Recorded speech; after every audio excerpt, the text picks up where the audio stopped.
بعد أعوذ بالله من الشيطان الرجيم بسم الله الرحمن الرحيم وما محمد إلا رسول قد خلت من قبله الرسل أفإن مات أو قتلا انقلبتم على أعقابكم ومن ينقلب على عقبيه فلن يضر الله شيئا صدق الله العلي العظيم. ஏழு வானங்களையும் பூமிகளையும் படைத்து பரிபாலித்துக் கொண்டிருக்கக்கூடிய ரப்பு ஸமாவாத்தி வல் அர்த் அவனுக்கே புகழ் அனைத்தும் உரித்தாகட்டும். அல்ஹம்துலில்லாஹ். இவ்வுலகத்தில் வாழக்கூடிய முழு மனிதர்களுடைய நலனுக்காக வேண்டி அனுப்பி வைக்கப்பட்ட உத்தம நபிமார்கள், ரசூல்மார்கள், குறிப்பாக எங்களுடைய உயிரிலும் மேலான அன்பு நபி முஹம்மது ஸல்லல்லாஹு அலைஹி வஸல்லம் அவர்களின் மீதும் அந்நாளருடைய வாழ்க்கை வழிமுறைகளை பின்பற்றி நடந்த உத்தம சஹாபாக்கள், தாபிஊன்கள், தபஉ தாபிஈன்கள், முஃமினான ஆண்கள், பெண்கள் அனைவர்கள் மீதும் சாந்தியும் சமாதானமும் உண்டாவதாக. வல்ல அல்லாஹ் ஜல்ல ஷானஹு வ தஆலாவினுடைய கட்டளைகளை இயன்ற அளவு எடுத்து நடக்குமாறும் அவனுடைய விலக்கல்களை முற்றுமுழுதாகவே தவிர்த்து கொள்ளுமாறும் ஆரம்பமாக அடியானுக்கும் அப்பால் உங்களுக்கும் வசியத் என்னும் நசீகத் செய்து கொள்கிறேன். ஊசிக்கும் அவ்வலம் பித்தக்வல்லாஹ். கண்ணியத்துக்குரிய கணவான்களே, சகோதரர்களே, வல்ல அல்லாஹ் ஜல்ல ஷானஹு வ தஆலா மனிதர்களுடைய முழு வாழ்க்கையையும், மனிதர்களுடைய முழு வாழ்வியல் பகுதிகளையும் மூன்று அடிப்படையான கட்டங்களாக, மூன்று அடிப்படையான பகுதிகளாக அல்லாஹு தஆலா வகைப்படுத்தி பாகுபடுத்தி அமைத்து வைத்திருக்கிறார். குர்ஆனும் ஹதீஸும் மனிதர்களுடைய வாழ்க்கையின் இந்த மூன்று கட்டங்களையும் பகுதிகளையும் தெல்ல தெளிவாக நம்மவர்களோடு பேசிக் கொண்டிருக்கிறது. கண்ணியமானவர்களே, அவைகளில் முதலாவது பகுதி ஒரு மனிதனுடைய வாழ்க்கையின் ஆரம்ப கட்டமான ஹயாத்து துன்யா, ஒரு மனிதனுடைய உலகத்தினுடைய வாழ்க்கையாக இருந்து கொண்டிருக்கிறது. குர்ஆன், ஹதீஸ் பல இடங்களில் உலக வாழ்க்கையை பற்றி நம்மவர்களுக்கு தெளிவுபடுத்திக் கொண்டிருக்கிறது. பல இடங்களில் உலக வாழ்வினுடைய அற்ப தனத்தை பற்றி குர்ஆன் நம்மவர்களுக்கு, அழகான ஹதீஸ்களை குர்ஆன் நம்மவர்களுக்கு தெளிவுபடுத்துகிறது. கண்ணியமானவர்களே, பல் துஸ்ஸிரூனல் ஹயாத்தத் துன்யா வலம் யுரித் இல்லல் ஹயாத்தத் துன்யா மதாஉல் ஹயாத்தித் துன்யா என்றெல்லாம் பல இடங்களில் அல்லாஹ் தஆலா உலகத்தினுடைய வாழ்க்கையின் அற்ப தனத்தை பற்றி நம்மவர்களுக்கு தெளிவுபடுத்திக் கொண்டிருக்கிறார். கண்ணியமானவர்களே, இரண்டாவது பகுதி ஹயாத்துல் ஆகிரா, ஒரு மனிதனுடைய மறு உலகத்தினுடைய ஆகிரத்தினுடைய வாழ்க்கைக்கு ஹயாத்துல் ஆகிரா என்பதாக அழைக்கப்படுகிறது. இது ஒரு முஸ்லிமான மனிதனுடைய கோட்பாடோடும் அகீதாவோடும் நம்பிக்கையோடும் தொடர்பான மகா பெரிய பகுதியாக ஹயாத்துல் ஆகிராவுடைய பகுதி காணப்படுகிறது. கண்ணியமானவர்களே, ஆமன்து பில்லாஹி வ மலாயிகத்திஹி வ குதுபிஹி வ ருசுலிஹி வல் யௌமில் ஆகிர் வல் கத்ர் கைரிஹி வ ஷர்ரிஹி மினல்லாஹி தஆலா. முஸ்லிமாக முஃமினாக பிறந்த ஒவ்வொரு மனிதனும் அவன் இந்த விடயங்களை கொண்டு ஈமான் கொண்டாக வேண்டும். கண்ணியமானவர்களே, படைத்தவன் அல்லாஹ் தஆலாவை கண்ணால் பார்த்தவர்கள் யாரும் கிடையாது. ஆனால் ஒவ்வொரு முஸ்லிமான முஃமினான மனிதனும் ஆமன்து பில்லாஹ், படைத்தவன் அல்லாஹ்வை கொண்டு ஈமான் கொள்ள வேண்டும். கண்ணியமானவர்களே, நம்மில் யாரும் மலக்குமார்களை கண்ணால் பார்த்தது கிடையாது, ஜிப்ரீலை கண்ணால் பார்த்தது கிடையாது, மீகாயிலை கண்ணால் பார்த்தது கிடையாது, அஸ்ராயீலை கண்ணால் பார்த்தது கிடையாது, ரகீப் அதீதை கண்ணால் பார்த்தது கிடையாது. கண்ணியமானவர்களே, ஒவ்வொரு முஸ்லிமான மனிதனும் மலக்குமார்களை கொண்டு ஈமான் கொள்ள வேண்டும். இதே தோரணையில், இதே வரிசையில் கண்ணியமானவர்களே, உலகத்தில் வாழக்கூடிய ஒவ்வொரு முஸ்லிமான மனிதனும் ஆகிரத்துடைய வாழ்க்கையின் மீதுள்ள நம்பிக்கையோடு உலகத்தில் வாழ வேண்டும். மாற்று மதத்தில் இருக்கக்கூடிய சகோதரர்கள் அவர்கள் மறுபிறப்பை நம்பி வாழ்வார்கள். முஸ்லிம்கள் கண்ணியமானவர்களே ஆகிரத்துடைய வாழ்க்கையை நம்பி வாழக்கூடியவர்கள். மூன்றாவது பகுதி, அது உலகத்தினுடைய வாழ்க்கையும் கிடையாது, ஆகிரத்துடைய வாழ்க்கையும் கிடையாது.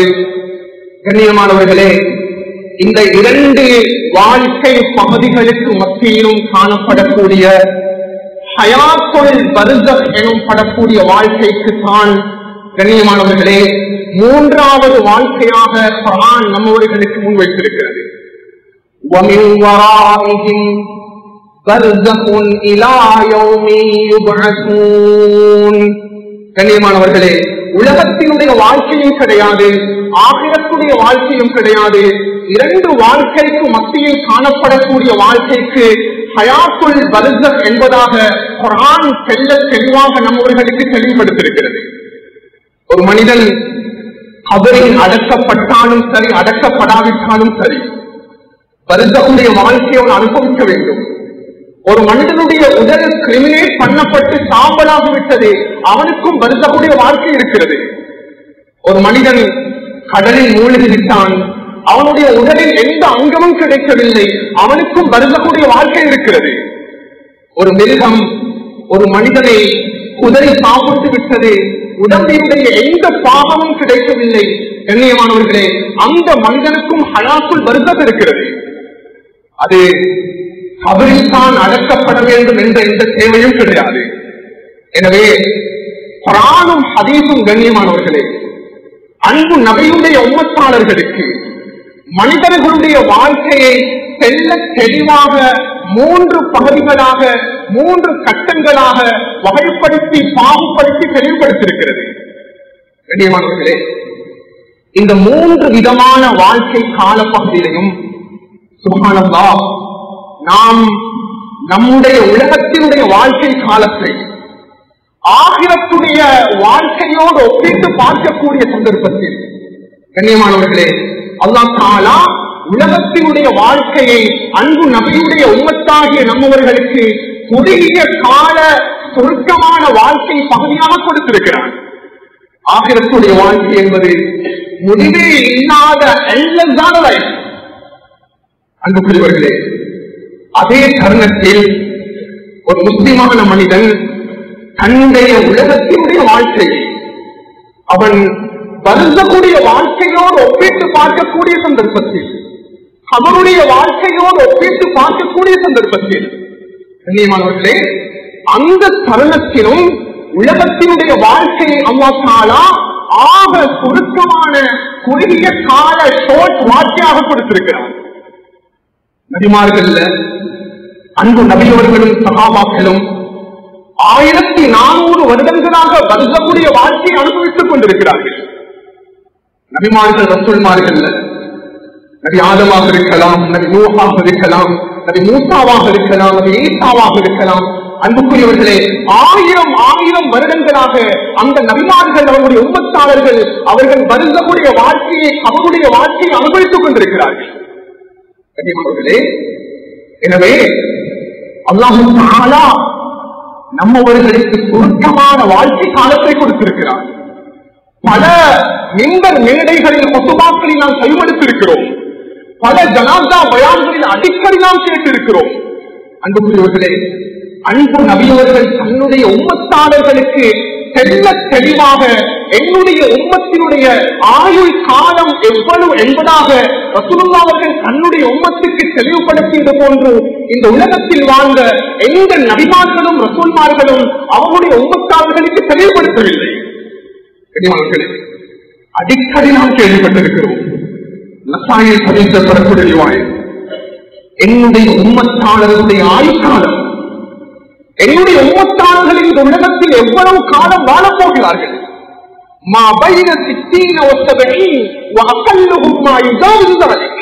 என்னுடைய உம்மத்துடைய ஆக கூடிய ஆயுட்காலம் 60க்கும் 70க்கும் இடைப்பட்ட ஆயுட்காலமாகத்தான் இருக்கும். 60 வருடங்களை கடந்து செல்லக்கூடியவர்கள் என்னுடைய உம்மத்தாளர்களில் குறைவாகத்தான் இருப்பார்கள்.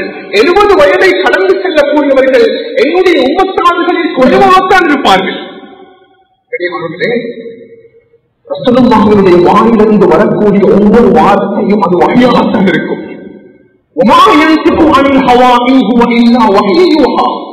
அல்லாஹ் தஆலா அன்பு நபியுடைய வாயிலிருந்து இந்த ஹதீஸை எவ்வளவு அழகாக அல்லாஹ் வெளியாக்கி ரசூலுல்லாஹ்வுடைய உம்மத்துக்கு காட்டினானோ அதே போல கண்ணியமானவர்களே அன்பு நபியுடைய வாழ்க்கையை அல்லாஹ் தஆலா முன்மாதிரியாக ஆக்கினான். சுப்ஹானல்லாஹ். ரசூலுல்லாஹ்வுடைய மௌத் அல்லாஹ் தஆலா 63 வயதில் அல்லாஹ் ஏற்படுத்துகிறார்.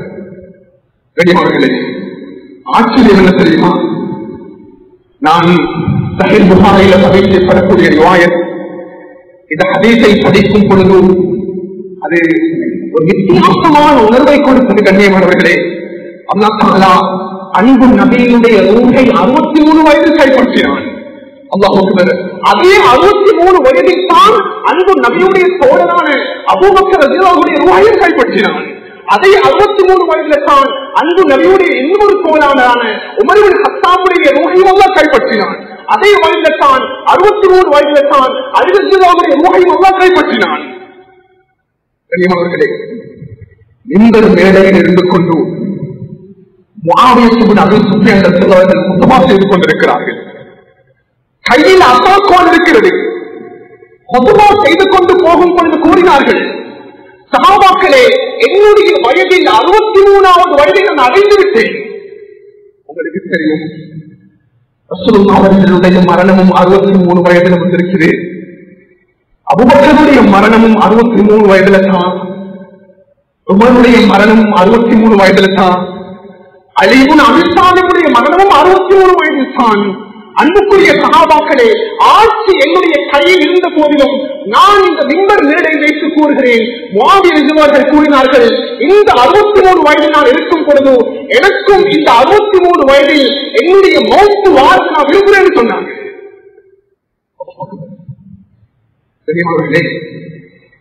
அன்பு நபியுடைய மரணத்தையும் சஹாபாக்கள் விரும்பினார்கள். அன்பு நபியுடைய மௌத்தை போன்று என்னுடைய மரணமும் ஆக வேண்டும் என்பதாக சஹாபாக்கள் விரும்பினார்கள். அது ஒரு ஜனாசாக்கு போயிருந்தது. ஜனாசா வீட்டுல முன்னாள் ஜனாசா வைக்கப்பட்டிருக்கிறது. கண்ணியமானவர்களே நிறைய மக்கள் மஸ்ஜிதோடு தொடர்பானவங்க வந்திருந்தாங்க. அங்க இருக்கக்கூடியவங்க வீட்டுல உள்ளவங்க சொன்னாங்க, அதுல என்னுடைய வாப்பா முன்னால ஜனாசாவாக இருக்கிறாரு. உண்மையிலேயே நாங்கள் தெரிஞ்ச வயதிலிருந்து எங்க வாப்பா கேட்கக்கூடிய துவா என்ன தெரியுமா? எனக்கு ஒரு ஆச்சரியம் என்ன தெரியுமா? எப்பொழுதும் தொழுகைக்கு பின்னால் என்னுடைய தந்தை துவா செய்வார், இறைவா நான் ஆரோக்கியமாக இருக்கிறேன், உடலில் எனக்கு நோய் கிடையாது, உனக்கு உனக்காக வேண்டி இவாதற்கு வணக்க வழிபாடுகள் ஈடுபடுகிறேன். ஆனால் அன்பு நபி அவர்களுக்கு நீ 63 வயதில் மரணத்தை கொடுத்தது போன்று என்னுடைய வாழ்க்கையுடைய இறுதி கட்டம் 63 வயதாக இருக்க வேண்டும் என்பது என்னுடைய தந்தையுடைய துவாவாக இருந்தது. ஹஜ்ரத் ஒவ்வொரு கூறுகிறேன், இன்றைய தினம் என்னுடைய தந்தை மரணித்திருக்கிறார். இன்று என்னுடைய தந்தையுடைய வயது 63 வயது. சுப்ஹானல்லாஹ். அது சஹாபாக்கள் மட்டுமில்லை, ஈமானுடைய கல்வுள்ளவர்கள் மரணத்தை நேசித்திருக்கிறார்கள், மௌத்தை விரும்பியிருக்கிறார்கள். நான் பல மிம்பர் மேடைகளில் பேசியிருக்கிறேன். கண்ணியமானவர்களே, பல ஜனாசாவுடைய பயான்களை ஞாபகப்படுத்திருக்கிறேன். ஸல்லல்லாஹு அலைஹி வஸல்லம் அவங்க இரவு நடுவில் இருக்கும். முஸ்னத் அஹ்மதில் பதிவு பெறக்கூடிய ரிவாயத். அன்பு நபி அவர்கள் தன்னுடைய அடிமையை எழுப்பாட்டினார்கள் தூக்கத்திலிருந்து. அடிமையை அபூ முஹைபாவை எழுந்திருந்து கேட்டால், யா ரசூலல்லாஹ், இந்த இரவு நேரத்திலேயே யா ரசூலல்லாஹ் என்னை எழுப்பாட்டீங்க. அபூ முஹைபா, அல்லாஹ்வுடைய கட்டளை வந்திருக்கிறது, ஜன்னத்துல் பகீயில் அடக்கப்பட்டிருக்கக்கூடிய சஹாபாக்களுக்காக வேண்டி நான் இஸ்திக்ஃபார் செய்ய வேண்டும். நான் தனியாக போவதற்கு எனக்கு விருப்பம் கிடையாது, என்னுடன் நீங்களும் வாருங்கள். எதுவும் நடு நிச்சய கண்ணியமானவர்களே, உண்மையிலே என்னோட கிராமங்கள்ல முந்தைய காலம் மாதிரி இல்ல. மக்பராக்கள் ஜனாதாக்கள் அடக்கப்படக்கூடிய இடம் அழகாக இருக்கிறது. இரவு 12 மணி 1 மணி கடந்தாலும் பயமில்லாமல் அந்த பாதையில் செல்ல முடியும். ஆரம்ப காலங்கள் அப்படி செல்லுவாங்க. தன்னம் தனியாக சஹாபியை கூட்டிட்டு போறாங்க. ஜன்னத்துல் பகீக்குள்ளாக சலாம் கூறிவிட்டு உள்ளே நுழைந்தார்கள். நபி அவர்களை காணவில்லை. அபூ முஹைபா ரலியல்லாஹு அவர்கள் நீண்ட நேரம் மக்பராவில் ஒரு பக்கமாக நின்று கொண்டிருந்தார்கள். திடீரென்று ஒரு சத்தம் கேட்டது. யா அபா முஹைபா. அபூ முஹைபா ரலியல்லாஹு ரசூலுல்லாஹ் பக்கம் ஓடி போனாங்க. என்ன யா ரசூலல்லாஹ்? அபூ முஹைபா, நான் கபரிஸ்தானத்துக்குள்ள இருக்கிறேன். இந்த இடத்துல வச்சு அல்லாஹ் தஆலா எனக்கு 2 விதமான ஆப்ஷன் அல்லாஹ் தேர்வுகளை அல்லாஹ் இந்த உலகத்துல கொடுத்துட்டான். என்ன யா ரசூலல்லாஹ்? என்னுடைய வாழ்க்கையினுடைய இறுதி கட்டத்தை அடைந்திருக்கிறேன் அபூ முஹைபா. நபியாகி எனக்கு அல்லாஹ் தஆலா 2 விதமான தேர்வுகளை கொடுத்திருக்கிறான். முதலாவது தேர்வு என்ன யா ரசூலல்லாஹ்? இந்த உலகத்தினுடைய கடைசி தினம் வரைக்கும், கியாமத்துடைய நாள் வரைக்கும், அது ஊதீது மஃபாத்திய ஹஸாயின துன்யா வல் குன்த ஃபீஹா தும்மல் ஜன்னah, எனக்கு மௌத் கிடையாது. உலகத்தினுடைய கடைசி சிறப்பு வரைக்கும் எனக்கு இந்த உலகத்தில் வாழ முடியும். அதற்கு பின்னால் சுவர்க்கம் இருக்கிறது. இரண்டாவது என்ன கேட்டாங்க? மகளை பார்த்து, என்னுடைய மௌத்துக்குரிய சந்தர்ப்பத்தை அப்பா கொடுத்திருக்கிறார். மரண சந்தர்ப்பம், மௌத்துடைய சந்தர்ப்பம். யாருக்குள்ளா இந்த 2 விதமான தேர்வுகளில் முதலாவது தேர்வை நீங்கள் எடுத்துக் கொள்ளுங்கள். இந்த உலகத்தினுடைய கடைசி வரைக்கும் இந்த உலகத்தில் வாழ வேண்டும். ஆச்சரியம் என்ன தெரியுமா? எந்த நபியாக இருந்தாலும் அவருடைய மௌத்துடைய சந்தர்ப்பம் வரும் பொழுது, பிக்சட் டைம் வரும் பொழுது, ஒலிக்குள்ளி உம்மத்தின் அஜல் அல்லாஹ் தஆலா அந்த நபிக்கு கேட்பான், உங்களோட அஜல் நெருங்கிட்டு நீங்க மௌத்தாக போறீங்களா இல்லையா, அல்லது உங்களுடைய மரணத்தினால் பிற்படுத்துவா? கண்ணியமானவர்களே, இப்ராஹிம் அலைஹிஸ்ஸலாம் அவர்கள் கூறினார்கள், இறைவா, என்னுடைய மௌத்துடைய அஜல் நெருங்கிவிட்டது, எனக்கு கொஞ்சம் அவகாசம் தா. அல்லாஹ் அவகாசம் கொடுத்தான். இப்ராஹிம் ஸல்லல்லாஹு அலைஹி வஸல்லம் அவங்க சொன்னாங்க, எனக்கு அவகாசம் வாங்கினா என்று ரூஹை எடுத்துறியாங்களா?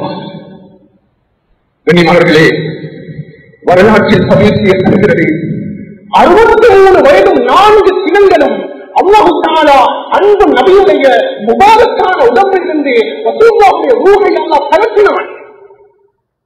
ஜனாஸா முன்னால் வைக்கப்பட்டிருக்கிறது. சுப்ஹானல்லாஹ். மதீனத்து மண்ணிலத்தில் சஹாபாக்களுடைய நிலைமைகள் மாறிவிட்டன. உமர் இப்னு கத்தாப் அவர்கள் கூறினார்கள், நபியர்களுக்கு மரணம் கிடையாது, யாராவது அந்த நபியர்கள் மரணித்து விட்டார்கள் என்பதாக கூறினால் என்னுடைய இடத்தில் பரிகரிக்கக்கூடிய இந்த வாளை எடுத்தவருடைய கழுத்தை வெட்டுவேன் சொன்னார்கள். சுபங்க கூட்டாக்கல்ல. கண்ணியமானவர்களே, அவங்க தன்னுடைய வாகனத்திலிருந்து இறங்கி வந்து ரசூலுல்லாஹ்வுடைய முபாரக்கான உடம்பில் இருந்த அந்த பிடவையை அகற்றிவிட்டு ரசூலுல்லாஹ்வுடைய நெற்றியில் முத்தமிட்டார்கள். முத்தமிட்ட அடுத்த கணம் கூறினார்கள், யா ரசூலல்லாஹ், இந்த உலகத்தில் அல்லாஹ் தஆலா ஒரு மனிதனுக்கு 2 விதமான மௌத்தை வைத்தது கிடையாது. உங்களுக்காக வேண்டி எழுதப்பட்ட மௌனத்தை நீங்கள் உலகத்தில் சந்தித்து விட்டீர்கள். வெளியே வந்து சொன்னாங்க, உமர் நீங்க உட்காருங்க, உங்களை கண்ட்ரோல் பண்ண நேரம் இருக்குது, எனக்கு முடியாத போது என்னை நீங்கள் கண்ட்ரோல் பண்ணுவதற்கு வர வேண்டாம். அபூபக்கர் ரலியல்லாஹு அன்ஹு, உமர் ரலியல்லாஹு அன்ஹு தர்க்கம் புரிந்தார்கள். பக்கமாக மருந்து நாங்கள் வச்சதுக்கு பின்னால அவங்க முழு சகாபாக்களையும் கூப்பிட்டு சொன்னாங்க, சகாபாக்களே, குர்ஆன்ல ஒரு வசனம் இருக்கிறது உங்களுக்கு தெரியுமா? முஹம்மதும் இல்லா ரசூல் அது கலத் மின் கபிலிஹி ருசுல் அஃபஇன் மாத அவ் குதிலன் கலத்தும் அலா அகாபிக்கும்.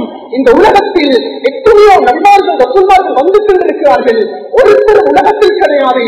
அதே போல்தான் அன்பு நபியர்கள் வந்திருக்கிறார்கள், போய்விட்டார்கள்.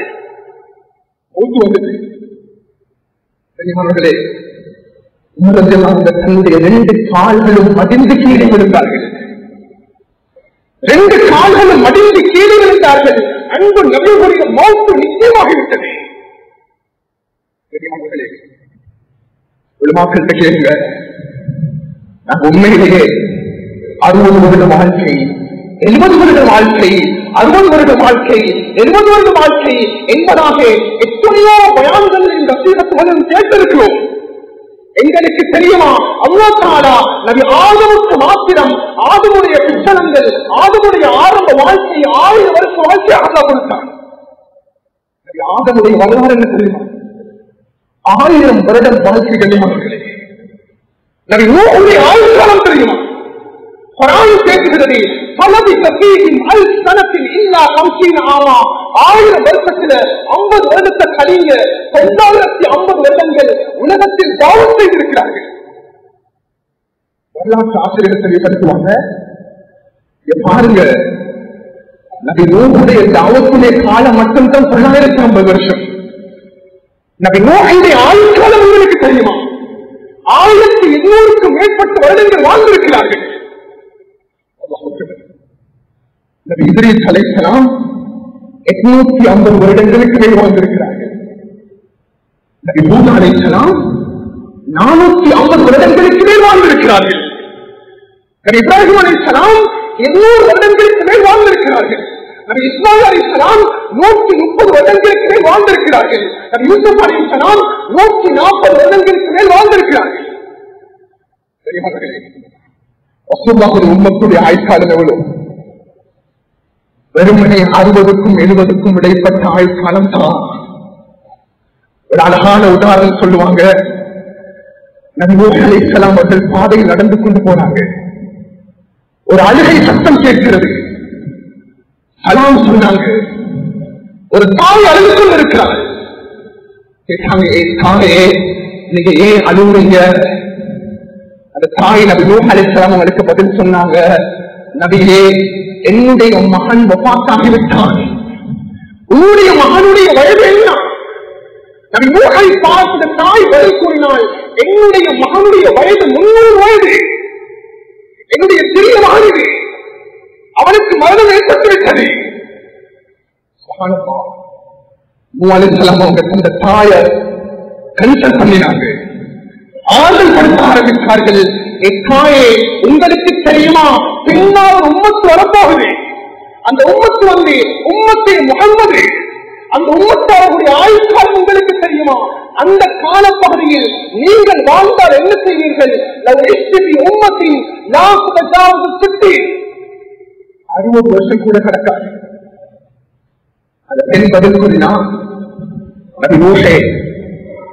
அந்த காலப்பகுதியில் நான் உம்மத்தில் அனுப்பப்பட்டிருந்தா அந்த 60 வருஷத்தையும் நான் ஒரு சுஜூதில கழித்து விடுவேன்.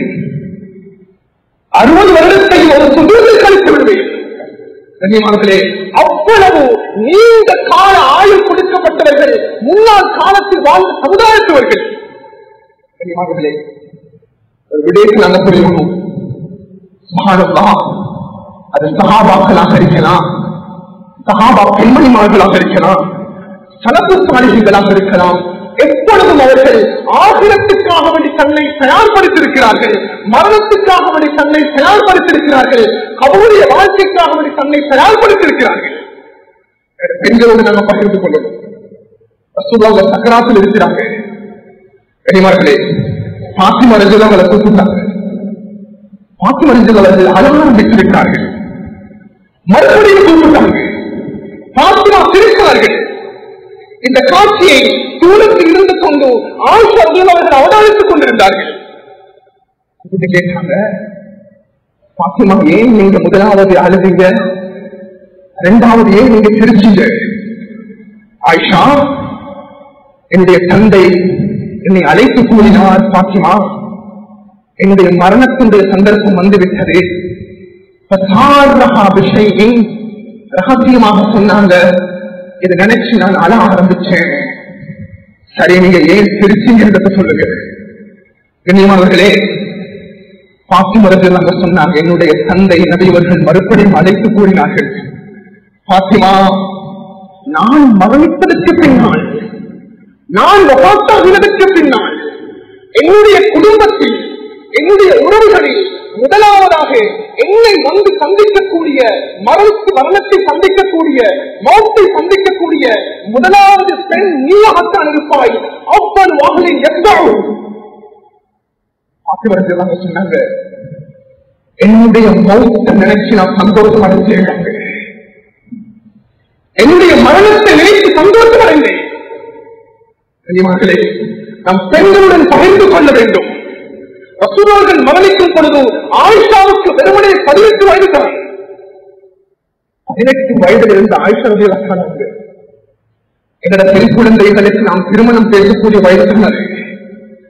18 வயதும் கடக்கும், 20 வயதும் கடக்கும், 22 வயதும் கடக்கும். ரசூலுல்லாஹ் மரணிக்கும் பொழுது ஆயிஷாவுடைய ஏஜ் பீரியட் 18. சுப்ஹானல்லாஹ். யாரு நபியோகளை முடிக்கிறாங்களோ அந்த பெண்ணை மறுபடி இன்னொருத்தருக்கு முடிக்கிறதை இஸ்லாம் ஹராமாக்கி இருக்கிறது. ரசூலுல்லாஹ் அவர்கள் அடக்கப்பட்டதுக்கு பின்னால ஆயிஷாவுடைய வீடு மதீனத்துல் முனவ்வரா ரௌதா ஷரீஃப், ரசூலுல்லாஹுடைய ஜனாஸா முன்னாடி இருக்குது. அந்த 18 வயதுல சொன்னவங்க ஆயிஷா ரலியல்லாஹு அன்ஹா. கண்ணியமானவர்களே, இதோ ரசூலுல்லாஹுடைய உடல் அடக்கப்பட்டிருக்கிறது. சுப்ஹானல்லாஹ்.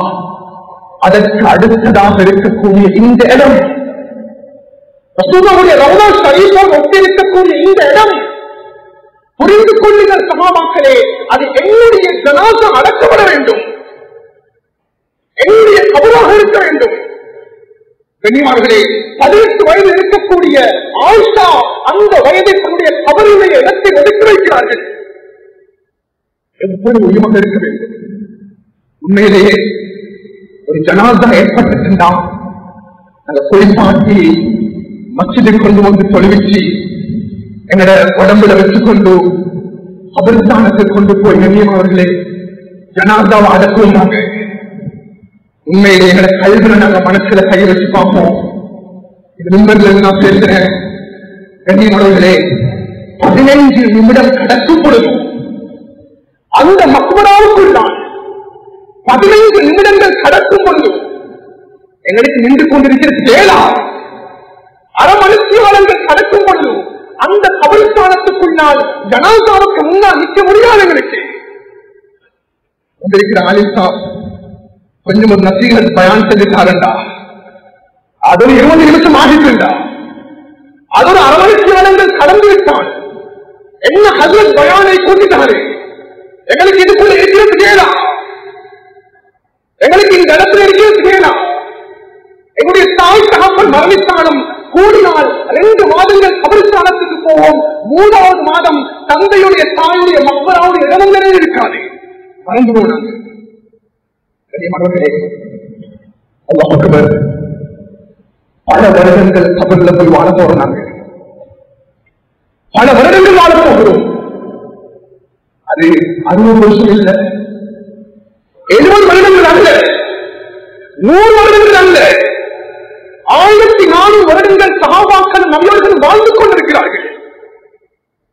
அழகான உதாரணம் சொல்லுங்கள். நான் ஒரு வீட்டில் இருக்கிறேன், ஆனா சொந்த வீடு இல்லை, அது கூலி வீடு. எனக்கு எப்பொழுதும் ஒரு ஆசை இருக்குது, அது சொந்தமாக ஒரு வீடு கட்டணும். நான் இருக்கிற வீட்டுக்கு லட்சக்கணக்கான கூலி கொடுக்கிறேன். வீட்டு சொந்தக்காரர் கூடியிருக்கிறார், நீங்க எவ்வளவு காரணம் இருந்து கொள்ளுங்கள்.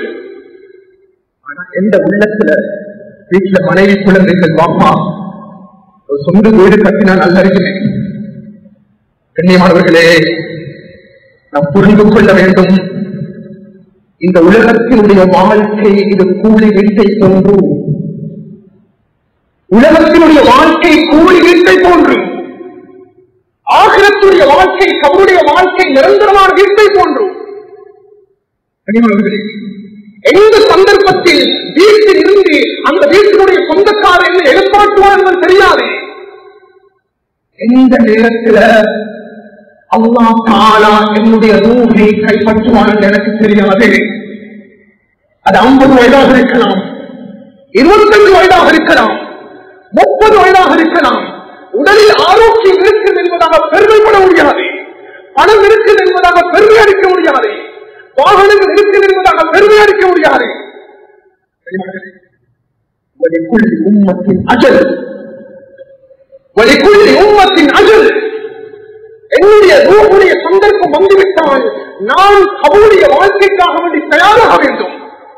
நிறைய பேர் நினைக்கிறது என்ன தெரியும், கபருக்குள்ள போனா உடம்பும் மண்ணோடு மண் ஒக்கி போயிடும், அதுக்கு பின்னால் எங்களுக்கு ஒன்றும் பிரச்சனை இல்லை.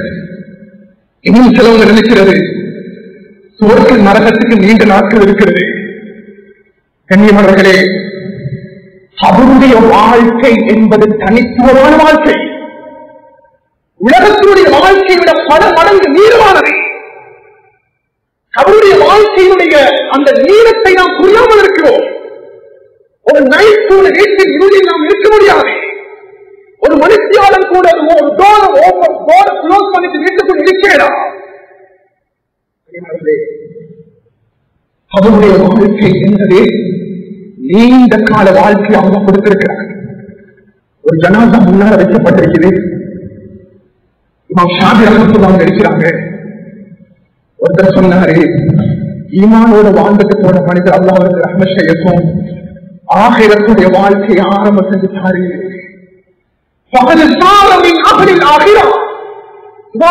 சொன்னாங்க, மனிதா தெரியாமல் பேச வேண்டாம், அந்த மனிதனுக்கு மரணம் ஏற்பட்டிருக்கிறது. ஆகிரத்துடைய வாழ்க்கையை ஆர்வம் செய்யவில்லை, அவன் வருத்தக்கூடிய வாழ்க்கையை அவருடைய வாழ்க்கையை ஆர்வம் செய்திருக்கிறான். ஆகிரத்துடைய வாழ்க்கைக்கு நீண்ட காலம் இருக்குது. இரவு ஒரு கனவு காண்றாங்க. கனவு கண்டு சுபகுடைய தொழுகை சொல்கிறாங்க. முழு சஹாபாக்களை கூப்பிட்டு சொன்னாங்க, சஹீஹ் புகாரியுடைய ரிவாயத், நான் ஒரு கனவு கண்டேன் சஹாபாக்களே, அந்த நபியுடைய கனவு வகையாக இருக்கும். என்ன ரசூலுல்லாஹ் கனவு கண்டீங்க? என்னை 2 பேர் எதிர்பார்த்தாங்க. எழுந்திருங்கள் யார சொல்லலாம், எழுந்திருங்கள் நடங்கள் யார சொல்லலாம். வசூதாங்க நடக்க ஆரம்பிச்சாங்க. கன்னியாவர்களே, வசூதாங்க சொன்னாங்க, அந்த இடத்துக்கு போய் இருந்தேன். அந்த இடத்துல ஒரு மனிதன் நின்று கொண்டிருந்தான். அவனுக்கு பக்கத்தில் இன்னும் ஒரு மனிதன் அவன் படித்துக் கொண்டிருக்கிறான். தன்னுடைய தலை உயர்த்தினாங்க. நின்று கொண்டிருந்த மனிதனுடைய கையில் ஒரு பாரம் கல் இருந்தது.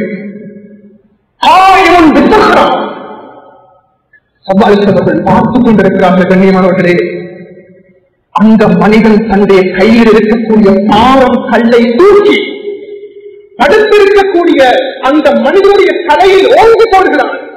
நபியவர்கள் லைவாக சட்டமாக பார்த்தார்கள். அந்த படுத்திருந்த மனிதனுடைய தலை கூடு துண்டானது. அந்த கல் மறுபடியும் உருண்டு போனது. அந்த மனிதர் ஓடி போறார். அந்த கல்லை தூக்கி கொண்டு போறாரு. அவருடைய தலை மறுபடியும் மாறிட்டு அவங்க ஆச்சரியம் அடைந்து கேட்டாங்க, இவர் யாரப்பா அந்த கல்லை வைத்துக் கொண்டிருக்கிறவரை அடுத்திருக்கக்கூடிய இந்த மனிதன் யாரு? ரசூலுல்லாஹை பார்த்து அந்த மனிதர்கள் கூறினார்கள், ஒன்றும் கேட்க வேண்டாம், நடந்து செல்லுங்கள். 2வது இடத்துக்கு போனாங்க. ஒரு மனிதன் நின்று கொண்டிருக்கிறார். இன்னும் ஒரு மனிதன் மல்லாசு படுத்திருக்கிறார், மோக்கப்பட படுத்திருக்கிறார். ரசூலுல்லாஹ் கூறுகிறார்கள், நீண்ட கம்பி அடித்து அவருடைய வாயுடைய 2 பக்கங்களும் இழுத்து கட்டப்பட்டிருக்கிறது. அவருடைய மூக்குகளுடைய 2 பக்கமும் இழுத்து கட்டப்பட்டிருக்கிறது. அவருடைய கண்ணுடைய 2 பக்கமும் இழுத்து கட்டப்பட்டிருக்கிறது. விகாரமான தோட்டத்தில் இருக்கிறார். கேட்டாங்க, யாரப்பா இது?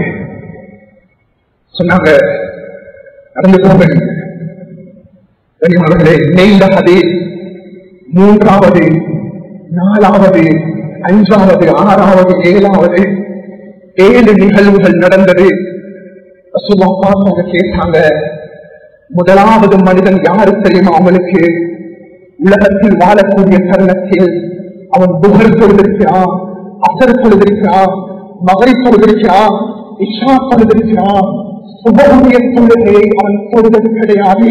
அல்லாஹ் தஆலா அவனுடைய தலையை நொறுக்குகிறான். இரண்டாவது மனிதன் என்ன தண்டனை காரணம்? அந்த மனிதன் உலகத்தில் வாழும் பொழுது அடுத்தவனை பற்றியுள்ள பொய்யான செய்திகளை பரப்பியிருக்கிறான். இந்த ஹதீஸை நாங்க படிக்க போக நினைப்போம், இது நரகத்துடைய வேதனை என்று, இது நரகத்துடைய வேதனை என்று. இது நரகத்துடைய வேதனை அல்ல, நரகத்துடைய வேதனை கிடையாது. கண்ணியமானவர்களே, இது கபருடைய வேதனை, இது கபருடைய வேதனை, வருத்தக்கூடிய வேதனை. நரகத்துடைய வேதனை என்பது இன்னும் ஆர்வம் செய்யப்படவில்லை. நரகம் தயார் செய்யப்பட்டு விட்டது, வேதனை ஆரம்பம் செய்யப்படவில்லை. இந்த 7 பேருக்கு கொடுக்கப்படக்கூடிய வேதனை அவருடைய வேதனைகள் நிகழ்வுகளே. இதனால்தான் அன்பு நபியவர்கள் துவா செய்வார்கள். எப்பொழுதும் 4 விடயங்கள் நபியவர்கள் துவா செய்வாங்க. அல்லாஹும்ம இன்னி அஊது பிக்க மின் அஸாபின் நார், யா அல்லாஹ் நரகத்திலிருந்து என்னை பாதுகாக்கிறேன். இரண்டாவது வஅஊது பிக்க மின் அஸாபில் கபர், கபருடைய வேதனையிலிருந்து பாதுகாக்கிறேன். மூன்றாவதாக அதன் ஃபித்னத்தில் மஹ்யா வல் மமாத், உலகத்தினுடைய மௌத்துடைய வாழ்க்கையில் என்னை நீ பாதுகாக்கிறேன். கடைசியாக தஜ்ஜாலுடைய ஃபித்னாவிலிருந்து பாதுகாக்கிறேன். பெரியமார்களே, இதுல ஒன்று தான் ஆயிஷா ரலியல்லாஹு சொல்லுவாங்க, ஒவ்வொரு தொழுகைக்கு பின்னாலே நபியவர்கள் கபருடைய வேதனையிலிருந்து தன்னை பாதுகாப்பார்கள். கண்ணியமார்களே, அவருடைய ஜனாசா அடக்குவதற்காக வேண்டி ஜனாசாவை சுமந்து செல்கிறோம். நாம் போய் அந்த இடத்துல பேசுகிறோம், கிடைக்கிறோம். சிலவங்க சிரித்துக் கொண்டிருப்போம், சிலவங்க துனியாவை பற்றி பேசுவோம், சிலவங்க நாங்கள் ஜோக் அடிப்போம், சிலவங்க ஆகக்கூடிய சிந்தனை கூட இருக்காது. அன்புக்குரியவர்களே, எப்பொழுது ஒரு ஜனாசா சுமந்து போகிறதோ அந்த இடத்துல சஹாபாக்கள்ல ஒவ்வொரு ஒரு வரலாறு எடுத்து படித்து பாருங்கள். கபரிஸ்தானத்துக்கு முன்னால வந்துட்டாரே ஒவ்வொருவருடைய கண்கள் இருந்து கண்ணீர் வடிய ஆரம்பிக்கும், தாடி நனைஞ்சு போயிடும். உள்ள சௌபா தாடி நனைஞ்சிடும். ஏன் இப்படி அழுவீங்க? சுவர்க்கம் நரகத்தை பத்தி பேசினாலும் இப்படி அழுவ மாட்டீங்க. நீங்க கபருக்கு வந்தா எப்படி அழுவீங்க? நீங்க சுப்ஹானல்லாஹ் சொல்லுவாங்க, சஹாபாக்களே, ஒரு மனிதனுடைய முதலாவது வீடு இது. இந்த இடம் சீராகிட்டா அனைத்தும் சீராகிவிடும். இந்த இடம் மோசமாகிட்டா அடுத்த கட்டம் அனைத்தும் கெட்டுவிடும். அன்பு நபியர்கள் கூறியிருக்கிறார்கள், கபரில் இருக்கக்கூடிய மோசமான காட்சியை விட எந்த காட்சியை நான் பார்த்தது கிடையாது. இதனால்தான் கபரிஸ்தானத்துக்கு வந்து என்னுடைய கண்கள் எனக்கு கட்டுப்படுத்திருக்கு செய்யலாம். எங்களுடைய தொழுகை, எங்களுடைய நோன்பு, எங்களுடைய சக்காத், எங்களுடைய ஹஜ், எங்களுடைய உம்ரா, எங்களுடைய நல்ல அல்லாஹ்வுடைய பகுதி, ஹலால் ஹராமை பேணி செய்யக்கூடிய தொழில் சம்பாத்தியம் கபருக்கு வரப்போகுது. அடுத்தவங்களை பற்றி பேசுறதை விடுவோம் நாங்க, அடுத்தவங்களுடைய கல்வ புண்ணாக்கிறத விடுவோம் நாங்க, ஹலால் ஹராமோட தொடர்பான விடயங்களை தேடுவோம் நாங்க. முதலாவது கபர்ல தடுக்கிறது படிக்கும். அல்லாஹ் பாதுகாக்கணும். கண்ணியமானவர்களே, ஒரு ஜனாசாவை சுமந்து கொண்டு போய் அப்படியே ஜனாசாவை கொண்டு போறாங்க நபியவர்கள். கபரடியில கபருடைய வேலை பூர்த்தியாகவில்லை, கபருடைய வேலை கம்ப்ளீட் ஆகல. ஜனாசாவை சுமந்து கபருக்கு பக்கத்தில் வைக்கப்படுகிறது. ஒன்றும் பேசல, அசைவர்கள் வித்தியாசமாக இருந்தது. ஒரு கம்பு குச்சி எடுக்கிற சொல்லுவாங்க, கபரடிக்கு பக்கத்திலிருந்து கம்பு குச்சி எடுத்து கிண்ட ஆரம்பித்தார்கள் பூமியை. திடீரென்று நபியவர்களுடைய தலையை உயர்த்தினார்கள். உயர்த்தி கூறினார்கள், சகாபாக்களே, நீங்க அவருடைய வேதனையிலிருந்து அல்லாஹ் நீங்க பாதுகாத்துக் கொண்டு ஒரு மனிதன் முழுமையாக வர்ணிக்கிறான். தொழுகையோடு மரணிக்கிறான், நோன்போடு மரணிக்கிறான், அழகிய இபாதத்துகளோடு மரணிக்கிறான். அந்த சந்தர்ப்பத்தில் மலக்கு மோச சமூகம் தருவார். வந்து அவருடைய ரூம் 10 மணிக்கு எடுக்கணும் வேண்டாம், அவருடைய ரூம் 5 மணிக்கு எடுக்கணும் வேண்டாம். ஒரு செகண்ட் கூட முழுக்காகாது. கனிவார்களே, ஒரு போத்தனை தண்ணீர் இருக்கிறது, அதில் தொக்க கலட்டி தண்ணீரை எவ்வளவு லேசாக கவிழ்த்த முடியுமோ அதே போல் அந்த மனிதனுடைய ரூம் கட்டப்படும். பாக்கியமாக கொள்கை இல்லாம நோன்பு இல்லாம பாவத்தோடு அடுத்தவனை புண்படுத்தி அடுத்தவனை பற்றி பேசி ஹலால் ஹராம் பேணாம தொழில் செஞ்சு சம்பாதிச்சு அன்புகளே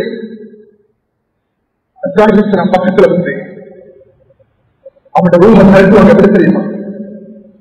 ஒரு கம்பளி போர்வை இருக்கிறது, அதுல தண்ணீர் போடப்பட்டிருக்கிறது.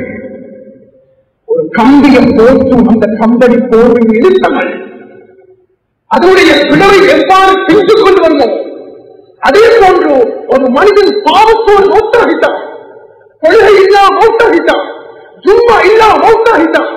எத்தனையோ வருஷங்கள் 5 நேரம் சொல்வது ஞாபகம் இல்லை, எத்தனையோ சும்மாக்கள் விட்டு போட்டோம், குடும்ப பந்தங்களோடு தூரமாக இருக்கிறோம், பக்கத்து வீட்டாரோட பேசாம இருக்கிறோம். எடுப்பாங்க எப்படி இருந்தா எடுத்திருப்பாங்க.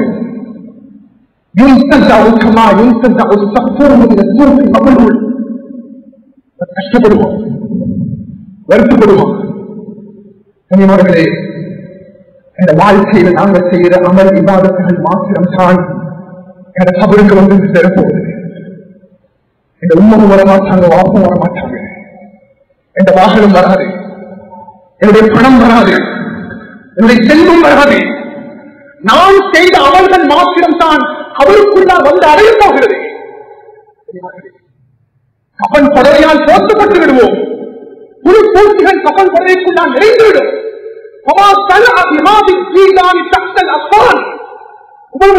சொல்லுவாங்க, உங்களை அந்த கப்பன் படவைக்குள்ளால் இருக்கக்கூடிய புது பூச்சிகள் உங்களுக்கு என்ன செய்கிறது?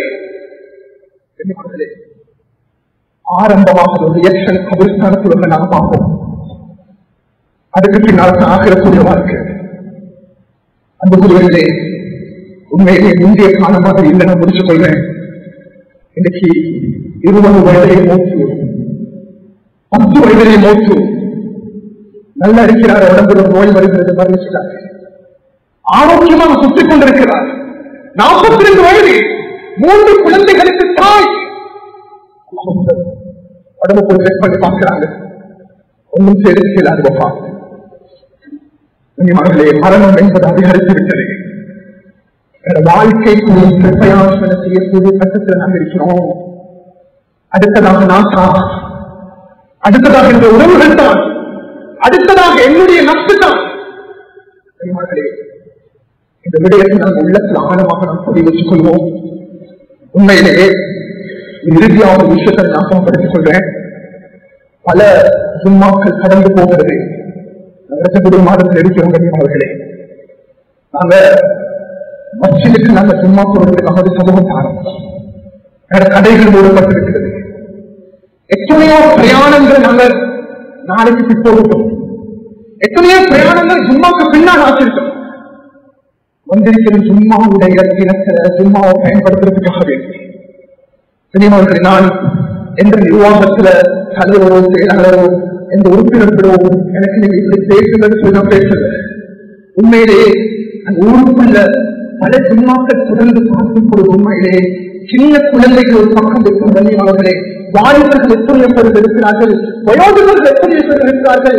சும்மாவுடைய தினத்தன்றி கடைசி நேரத்தில் தான் சும்மாவுக்கு சமூகம் தருகிறோம். ஆனால் மற்றதுக்கு நான் சமூகம் தந்து சும்மாவுடைய மத்திரை நாம், இந்த சும்மா மத்திரை நாம் பசார போல் எடுத்துக் கொண்டிருக்கிறோம். பசாரில் இருந்து கொண்டு பேசுவோம், பாக்கில் இருந்து கொண்டு பேசுவோம். இது பாக்கும் இல்ல, இது பசாரும் இல்ல, இது வீடு வாசலும் கிடையாது. அன்புக்குரியவர்களே, இது மக்கள் என்ற சிந்தனை எடுத்துக் கொள்ளுங்கள். நாம் தும்மாவுடைய தினக்கொண்டு எத்தனையோ பேர் பக்கத்தில் பக்கத்தில் வாழ்பவர்கள், 15 வயது கடந்தவர்கள், 20 வயது கடந்தவர்கள், 30 வயது கடந்தவர்கள், எனக்கு எந்த கணக்கும் இல்லை. ஜும்மாவுடைய நாள் பேசுகிறது, இவரோட கதைக்கிறது மொபைல் போன் எடுத்துக்கொண்டு நாங்கள் செக் பண்ணி கொண்டிருக்கிறது. கண்ணியமானவர்களே, பக்கத்தில் இருக்கக்கூடிய சகோதரனை பார்த்து வாய்மூடு என்று சொன்னாலும் கூட ஜும்மாவுடைய பலனை அவன் நாசமாக்கி விட்டான். நாம் குளித்துவிட்டு சேற்றை கூறுவது போன்றோம் ஜும்மாவுடைய தினத்தில் வந்து இந்த நாளை நாம் நாசமாக்கிக் கொண்டிருக்கிறோம். எத்தனையோ பேர் இவாதத்துடைய சிந்தனையோடு நல்ல உணர்வோடு மற்றதுக்குள்ள அமர்ந்திருக்கிறார்கள். அவர்களுடைய ஜும்மாவும் நாசமாக இருக்கிறது. மற்றதுக்குள்ள பிரச்சனை, மற்றதுக்குள்ள சண்டை, மற்றதுக்குள்ள கலக்கலப்பு. கண்ணியமானவர்களே, இந்த கிராமத்துடைய கலந்தை அடையாளம் கண்ணியமானவர்களே, சின்ன குழந்தைய பக்கத்தில் இருந்து கூட கத்தினா அந்த குள்ள சவுண்ட் மறைச்சு மூத்தவங்களை கண்ட்ரோல் பண்ணி செய்வார்கள்.